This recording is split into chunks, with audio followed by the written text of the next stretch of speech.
yang di hari ini kita temanya adalah membangun masyarakat cerdas hukum. Tapi sebetulnya di tempat lain juga harusnya ada lagi membangun aparat yang cerdas hukum. Jadi aparat pemerintah dan masyarakat itu harus sama-sama memiliki kecerdasan hukum.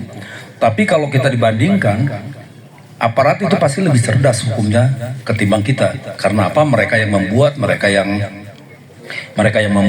yang mencetak, mereka yang mempublikasikan, dan mereka yang paling tahu lah tentang hukum ketimbang masyarakat. Masyarakat belum tentu kan dia membaca, belum tentu dia punya akses terhadap informasi hukum, belum tentu kan. Akses informasi tentang hukum itu lebih mungkin itu diterima oleh pejabat pemerintah atau pemerintah.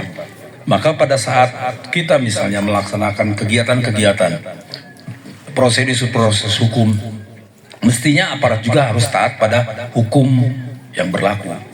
Misalnya gimana kalau misalnya ada petugas menangkap tanpa prosedur hukum yang pas misalnya.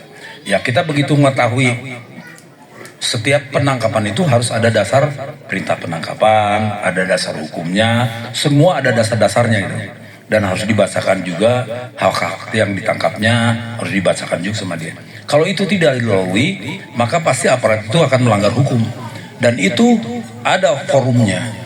Di dalam proses peradilan di Indonesia itu dikenal dengan namanya forum pra-peradilan. Bila ada orang yang ditangkap dengan sewenang-wenang oleh aparat penegak hukum, maka yang bersangkutan bisa melakukan gugatan pra-peradilan di pengadilan untuk menguji apakah tindak aparat yang melakukan penangkapan tanpa prosedur hukum yang benar itu dibenarkan atau disalahkan. Kalau putusannya disalahkan, maka yang bersangkutan harus dibebaskan. Dan dia berhak sebetulnya menerima ganti rugi.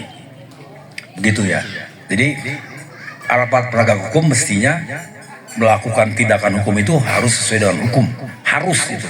Karena dia akses informasi terhadap hukum lebih bagus, lebih terbuka ketimbang kita warga masyarakat. Warga masyarakat kan sangat terbatas aksesnya, masuknya untuk memperoleh informasi hukum. Begitu ya Pak ya.